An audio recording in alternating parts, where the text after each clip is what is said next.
God told me that you are the instrument he has chosen to bring his name before the Gentiles.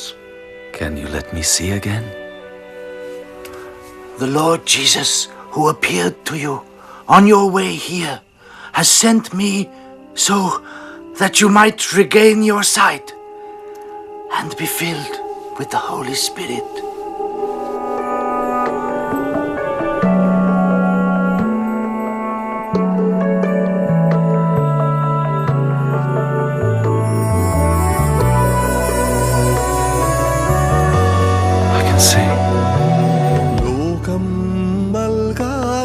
സന്തോഷം യേശു എനിക്കു നൽകി. ലോകം എടുക്കാത്ത സൗഭാഗ്യം യേശു എനിക്കു നൽകി.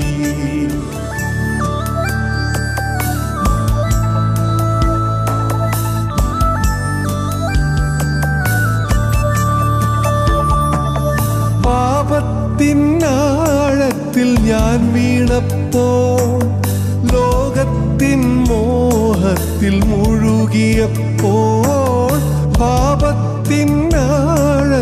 ഞാൻ വീണപ്പോൾ, ലോകത്തിൻ മോഹത്തിൽ മുഴുകിയപ്പോൾ, സ്നേഹത്തിൻ കരം നീട്ടി കാരുണ്യവാൻ ശാപത്തിൽ നിന്നെന്നെ കരകയറ്റി. സ്നേഹത്തിൻ കരം നീട്ടി കാരുണ്യവാൻ ശാപത്തിൽ നിന്നെന്നെ കരകയറ്റി. ലോകം നൽകാത്ത സന്തോഷം യേശു എനിക്കു നൽകി. ലോകം എടുക്കാത്ത സൗഭാഗ്യം യേശു എനിക്കു നൽകി. Praise the Lord. മനക്കണ്ണ് തുറക്കുമ്പോൾ പ്രോഗ്രാമിലേക്ക് സ്വാഗതം. ദൈവം, സർവശക്തനായ ദൈവം, സകലത്തെയും സൃഷ്ടിച്ച ദൈവം മനുഷ്യനെ സൃഷ്ടിച്ചത് ഒരു പ്രത്യേക ഉദ്ദേശത്തിലും താല്പര്യത്തിലും മാത്രമാണ്. മറ്റെല്ലാ ജീവജാലങ്ങളെയും ഉണ്ടാകട്ടെ എന്ന് പറഞ്ഞപ്പോൾ ഉണ്ടായി. എന്നാൽ മനുഷ്യനെ ദൈവം ഒരിക്കലും അങ്ങനെ സൃഷ്ടിച്ചില്ല. മനുഷ്യനെക്കുറിച്ചുള്ള ചരിത്രവും ആരംഭവും ഉൽപ്പത്തിയും വേദപുസ്തകമല്ലാതെ ക്ലിയറായിട്ട് പറയുന്ന വേറെ ഒരു ഗ്രന്ഥവും ലോകത്തിലില്ല. ബൈബിൾ പറയുന്നു, മനുഷ്യനെ ദൈവം തൻ്റെ സാദൃശ്യത്തിലും സ്വരൂപത്തിലും സൃഷ്ടിച്ചു. തൻ്റെ ജീവശ്വാസം ഊതി മനുഷ്യന് ദൈവത്തോടുള്ള ഒരു അഭേദ്യമായ ബന്ധമുണ്ട്. മനുഷ്യനെ ദൈവം സൃഷ്ടിച്ചത് ഇവിടുത്തെ ജീവിതത്തിന് വേണ്ടി മാത്രമല്ല, നിത്യമായ ജീവിതത്തിന് വേണ്ടിയാണ്. തന്നോടുകൂടിയുള്ള നിത്യത മുഴുവൻ ചെലവഴിക്കേണ്ടതിന് വേണ്ടി. മനുഷ്യന് മാത്രമേ ദൈവം ആത്മാവിനെ കൊടുത്തിട്ടുള്ളൂ. മനുഷ്യൻ ഒരു 3 ഘടകമുള്ള സൃഷ്ടിയാണ്: ദേഹം, ദേഹി, ആത്മാവ്. ദേഹമെന്ന് പറഞ്ഞാൽ ശരീരം, ദേഹി ജീവനും ശക്തിയും, സംസാരിക്കാനും കേൾക്കാനും തൊടാനും മണക്കാനും ഒക്കെയുള്ള കഴിവ്. ഇത് രണ്ടും മൃഗങ്ങൾക്കുണ്ട്. എന്നാൽ ഇതിനപ്പുറത്തുള്ള ഒരു പ്രത്യേകത ഒരാത്മാവ്. ആത്മാവ് ഒരിക്കലും മരിക്കുന്നില്ല. ആത്മാവ് ദൈവം അയച്ചതാണ്. ആത്മാവ് ദൈവത്തിൻ്റെ അടുക്കലേക്ക് മടങ്ങിപ്പോവുകയും ചെയ്യും. മനുഷ്യന് മാത്രമേ ആത്മീക ബോധമുള്ളൂ. ഒരു ആലയം കണ്ടാൽ മനുഷ്യൻ മാത്രമേ കുരിശ് വരയ്ക്കുകയോ വണങ്ങുകയോ കുമ്പിടുകയോ ചെയ്യുന്നുള്ളൂ. ഒരു അത്യാഹിതത്തിൽപ്പെട്ടാൽ മനുഷ്യൻ മാത്രമേ ദൈവമേ എന്ന് വിളിക്കത്തുള്ളൂ. ഒരു കാട്ടാനയോ കാട്ടുപോത്തോ കടുവായോ ഒരിക്കലും ദൈവത്തെ വിളിക്കുകയല്ല. ദൈവബോധമില്ല. എന്നാൽ മനുഷ്യന് ദൈവബോധം വേണമെങ്കിൽ മനുഷ്യൻ്റെ ഉള്ളിൽ ഒരു മനക്കണ്ണുണ്ട്. ആ കണ്ണ് തുറന്നെങ്കിൽ മാത്രമേ ആത്മീകമായ കാര്യങ്ങളെക്കുറിച്ച്, ദൈവിക കാര്യങ്ങളെക്കുറിച്ച് മനസ്സിലാക്കുവാൻ കഴിയും. ഈ എപ്പിസോഡിൽ കൂടെ മനക്കണ്ണ് തുറക്കുമ്പോൾ എന്ന പ്രോഗ്രാം മനുഷ്യൻ്റെ ആത്മീക ജീവിതത്തെക്കുറിച്ച്, ഇവിടുത്തെ ജീവിതത്തിന് അപ്പുറത്തേക്കുള്ള നിത്യജീവിതത്തെക്കുറിച്ചാണ് സംസാരിക്കുന്നത്. ദൈവമില്ലെന്ന് പറയുന്ന മൂഢന്മാർ ലോകത്തിലുണ്ട്. ബൈബിൾ പറയുന്നത് ദൈവമില്ലെന്ന് മൂഢൻ തൻ്റെ ഹൃദയത്തിൽ പറയുന്നു. സർവത്തിൻ്റെയും സൃഷ്ടികർത്താവാണ്. ആ ദൈവത്തെ അറിയുകയും അനുഭവിക്കുകയും ചെയ്യുന്നതാണ് ജീവിതത്തിലെ ഏറ്റവും വലിയ ഭാഗ്യം. ഈ ഭംഗികളിൽ കൂടെ ദൈവത്തെ വ്യക്തിപരമായി അനുഭവിച്ചറിഞ്ഞ് ജീവിതം സന്തോഷപൂർണവും സമാധാനപൂർണവുമായ ആളുകളുടെ കഥയാണ് നിങ്ങൾ കേൾക്കാൻ പോകുന്നത്.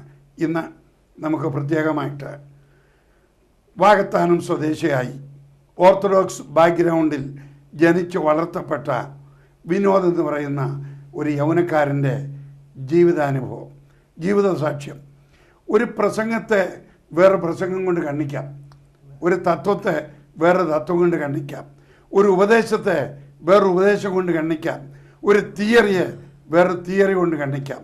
എന്നാൽ അനുഭവത്തെ ഖണ്ഡിക്കാൻ ആർക്കും ഒരിക്കലും സാധ്യമല്ല. ഇന്ന് നിങ്ങൾ കേൾക്കാൻ പോകുന്നത് ജീവനുള്ള ഒരു അനുഭവമാണ്. ജീവിതത്തിൽ സമാധാനമില്ലാതെ, സന്തോഷമില്ലാതെ, നിരാശയിലും ദുഃഖത്തിലും മുമ്പോട്ട് പോയി ഒന്നുകിൽ ആത്മഹത്യയിലോ അല്ലെങ്കിൽ മദ്യത്തിനും മയക്കുമരുന്നിനും അടിമയായി പേപ്പട്ടി പോലെ നശിക്കേണ്ട ഒരു ജീവിതം ഇന്ന് സ്വർഗതുല്യമായി ജീവിക്കുന്ന ഒരു ജീവിത കഥ. അദ്ദേഹത്തിൻ്റെ പേര് വിനോദ് എന്നാണ്. വിനോദ് വാകത്താനം സ്വദേശിയാണ്. എൻ്റെ ഇളയ മകൻ ബിനുവിൻ്റെ കൂടെ ചെറുപ്പകാലം മുതൽ വിദ്യാഭ്യാസം കഴിച്ച് കൊച്ചിലെ തൊട്ട് ഞങ്ങൾക്ക് വ്യക്തിപരമായിട്ട് അറിയാവുന്ന വ്യക്തിയാണ് വിനോദ്. വിനോദ് ഇന്ന് ആരായിരിക്കുന്നെന്ന് നിങ്ങൾക്ക് പിന്നാലെ കേൾക്കാം. വിനോദിൻ്റെ ജീവിതകഥ ഇവിടെ ആരംഭിക്കുന്നു. എൻ്റെ പേര് തമ്പിച്ചാൻ പറഞ്ഞതുപോലെ വിനോദ് എന്നാണ്. വാകത്താനത്ത് ഒരു സാധാരണ ഒരു കുടുംബത്തിൽ ജനിച്ചു, ഓർത്തഡോക്സ് കുടുംബത്തിൽ ജനിച്ചു. ദൈവത്തിൻ്റെ സ്നേഹമോ ദൈവത്തിൻ്റെ ഇതൊന്നും അറിയാതെ വാകത്താനത്തിൽ ജനിച്ചുവെങ്കിലും ഞങ്ങൾ വളർന്നതൊക്കെയും കർണാടകയിലെ ചിക്മംഗ്ലൂർ എന്ന് പറയുന്ന സ്ഥലത്താണ്. പപ്പ വലിയൊരു ബിസിനസ്മാൻ ആയിരുന്നു. അവിടുത്തെ ടിമ്പറിൻ്റെ വലിയൊരു ബിസിനസ്മാൻ ആയിരുന്നു പപ്പ. നല്ല സാഹചര്യത്തിലും ഒരു സാഹചര്യത്തിൽ സാമ്പത്തികമായിട്ടുള്ള ഒരു കുറവോ ഒന്നുമില്ലാത്ത രീതിയിൽ ഞങ്ങളവിടെ ജീവിച്ചുകൊണ്ടിരിക്കുകയായിരുന്നു. പെട്ടെന്നായിരുന്നു ഞങ്ങളുടെ ജീവിതത്തിൽ ഓരോന്നോരോന്നായിട്ട് തകരാൻ തുടങ്ങിയത്. അവിടെ പപ്പയുടെ ബിസിനസ്സുകൾ മെല്ലെ തകരാൻ തുടങ്ങി. അതിനുശേഷം മമ്മിയുടെ ആരോഗ്യം മമ്മി തളർന്നു പോയി. അവിടുത്തെ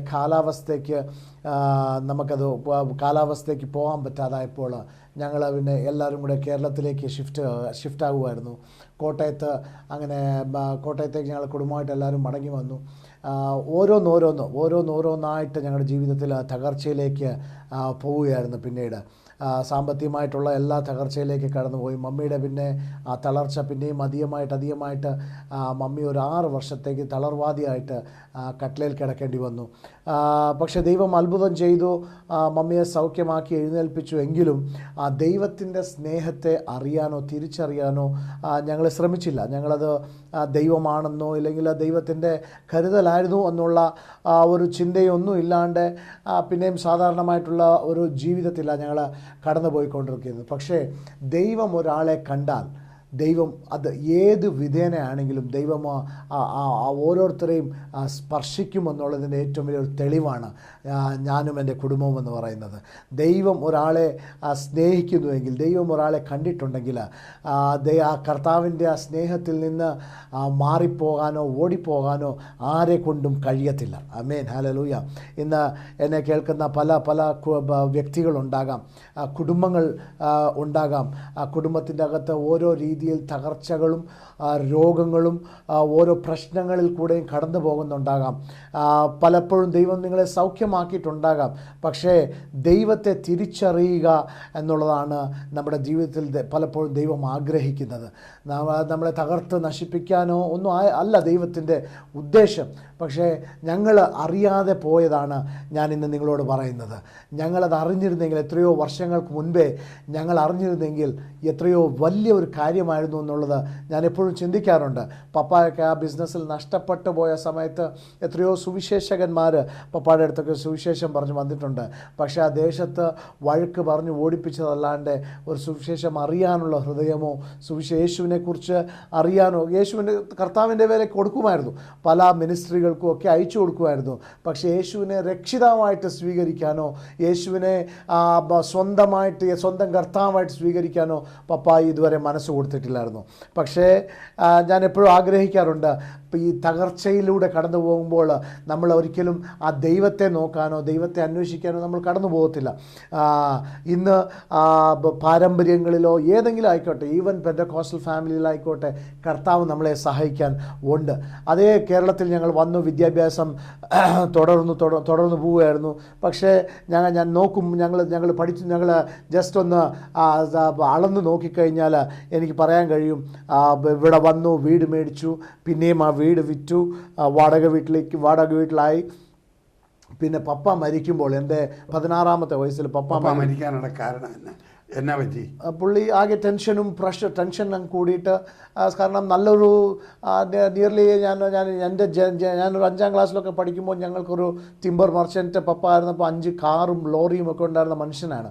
പക്ഷേ കേരളത്തിലേക്ക് വന്നു, ഒന്നും ചെയ്യാനില്ല, സാമ്പത്തികമായിട്ട് എല്ലാം കുറഞ്ഞുകൊണ്ടിരിക്കുന്നു, എന്ത് ചെയ്യണമെന്നുള്ളൊരു ചോദ്യചിഹ്നത്തിൻ്റെ മുൻപിൽ ടെൻഷനും എല്ലാം കൂടി, പ്രഷറും ഡയബറ്റീസും കൂടിയിട്ട് സെറിബ്രൽ ഹെമറേജ് എന്നുള്ള ഒരു രോഗം പിടിപെട്ട് അങ്ങനെയായിരുന്നു പപ്പ മരിച്ചത്. 1996. അന്ന് വിനോദിന് എത്ര വയസ്സുണ്ട്? 16 വയസ്സുണ്ടായിരുന്നു. എന്ത് ചെയ്യാന്ന്? ഞാൻ PUC പഠിക്കുകയാണ്. സകലതും തകർന്നു, ഒരു ആശ്രയവും ഇല്ലാണ്ട് എന്ന് പറഞ്ഞാൽ കടം മാത്രം ബാക്കി ഉണ്ടായിരുന്ന ആ നിലയിലാണ് വീടും മമ്മിയാട്ടെ അനിയനാട്ടെ എല്ലാവരും എൻ്റെ ഒരു ഭാരം, അവരുടെ എല്ലാം ഭാരം ഏൽക്കേണ്ടി വരുന്ന ഒരവസ്ഥയിലേക്ക് വരുന്നത്. ഞാൻ ആ 16-ാമത്തെ വയസ്സിൽ എന്ത് ചെയ്യണമെന്ന് പോലും അറിയാൻ മേലാതെ കൺഫ്യൂസ്ഡായിട്ട്, ടെൻസ്ഡായിട്ട്, ഈ ഇന്നത്തെ കാലത്തെ യൗവനസ്ഥരെ പോലെ തന്നെ പലപ്പോഴും തകർന്നു പോകാനായിട്ടുള്ള എല്ലാ വഴികളിൽ കൂടെയും പോയതാണ്. ഡിപ്ലോമ അത് കഴിഞ്ഞ് ഞാൻ ഡിപ്ലോമ ഹോട്ടൽ മാനേജ്മെൻറ്റ് കഴിഞ്ഞിട്ട് ജോലിയിലേക്ക് എറണാകുളത്ത് ജോലിയിലായിരുന്നു. ഈ അവന്യൂ റീജൻറ്റിൽ തന്നെയായിരുന്നു ജോലി എടുത്തുകൊണ്ടിരുന്നത്. അവന്യൂ റീജൻറ്റ്, എറണാകുളം അവന്യൂ റീജൻറ്റിൽ, താജിലും അവന്യൂ റീജൻറ്റിലുമായിട്ട് ജോലി എടുത്തിട്ടുണ്ട്.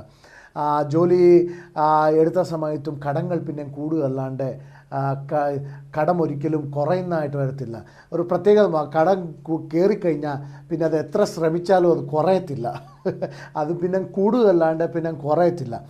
അതിന് പരിഹാരത്തിന് മദ്യപാനം തുടങ്ങാൻ ഉള്ള ചിന്ത വന്നു? തീർച്ചയായിട്ടും ഞാൻ ഏറ്റവും വലിയൊരു മദ്യപാനിയായി മാറി. ഞാൻ ഹോട്ടൽ ഫീൽഡ് ആയതുകൊണ്ട് അവിടെ പൈസ കൊടുക്കണ്ട, ഈ മദ്യപാനത്തിനായിട്ട് എന്തിനും പൈസ കൊടുക്കണ്ട, എല്ലാം അവിടെ ഫ്രീ ആയിരുന്നു ഹോട്ടൽ ഫീൽഡിൽ. ഞങ്ങളുടെയൊക്കെ ഒരു ടീമുണ്ടായിരുന്നു, അതിൻ്റെ അകത്ത് ഏറ്റവും വലിയൊരു മദ്യപാനിയായി മാറി. മദ്യം കഴിച്ച് മദ്യപാനി ആകണം എന്നുള്ള ഒരു ഉത്സാഹത്തിനൊന്നും അല്ലായിരുന്നു, പക്ഷേ ജീവിതത്തോടുള്ള ഒരു മടുപ്പായിരുന്നത്. ആമേൻ, ഹല്ലേലൂയ. എന്തിന് ജീവിക്കണമെന്നുള്ള ആ ജീവിതത്തോടുള്ള ഒരു മടുപ്പ് വന്നു കഴിഞ്ഞപ്പോഴത്തേന് എന്തെങ്കിലുമൊക്കെ ചെയ്തൊന്ന് എൻ്റർടൈൻഡ് ആകുക എന്നുള്ളതാണ് ജീവിതത്തിൽ പിന്നെ നോക്കാൻ ശ്രമിക്കുന്നത്. അങ്ങനെ 12-13 മണിക്കൂറത്തെ ഡ്യൂട്ടി കഴിഞ്ഞിട്ട് പിന്നത്തെ കിടന്ന് ഉറങ്ങാനല്ല നോക്കുന്നത്, എങ്ങനെയെങ്കിലും മദ്യപാനം അടിച്ച് കൂട്ടുകാരും കൂടെ കൂടി വെളുപ്പിന് 5 മണി വരെ പിന്നെ സമയം ചിലവാക്കുക എന്നുള്ളതാണ് പിന്നത്തെ അടുത്ത ശ്രമം എന്ന് പറയുന്നത്. അതേപോലെ തന്നെ ഈ അവന്യൂ റീജൻറ്റിൽ 5 വർഷമായി 6 വർഷത്തോളം ഞാൻ ഇതേ റുട്ടീനിൽ പോയി കടങ്ങൾ കൂടിക്കൊണ്ട് ഓരോ ദിവസവും കടം കൂടിക്കൊണ്ട് വരികയും എന്ത് ചെയ്യണമെന്ന് അറിയാതെ പലപ്പോഴും ഇവിടെ മരിച്ചു പോയാലോ എന്ന് ആത്മഹത്യയ്ക്ക് വരെ ഞാൻ പലപ്പോഴും ഈ പട്ടണത്തിൽ തന്നെ ശ്രമിച്ചിട്ടുണ്ട്. ആമേൻ, ഹല്ലേലൂയ. പലപ്പോഴും എൻ്റെ റൂമിൻ്റെ അകത്ത് കയറി അങ്ങ് മരിച്ചു പോയാൽ, കാരണം ഈ കടക്കാർ ഇവിടെ തന്നെ ഞാൻ 8,000 രൂപ പലിശയ്ക്ക് ഒരു മാസം കൊടുക്കേണ്ട അവസ്ഥ വന്നിട്ടുണ്ട്. 1998 8,000 രൂപ വെറും പലിശ മാത്രം കൊടുക്കേണ്ട ഒരവസ്ഥയിൽ പുറത്തിറങ്ങിയ പലിശക്കാരെ എടുത്തുകൊണ്ട് പോകുന്ന ഒരു പരുവത്തിൽ ആയ ഒരു സന്ദർഭം. ദൈവത്തെ അറിയാൻ ഉണ്ടായ ഒരു സംഭവം പറ. കർത്താവിനെ അറിഞ്ഞ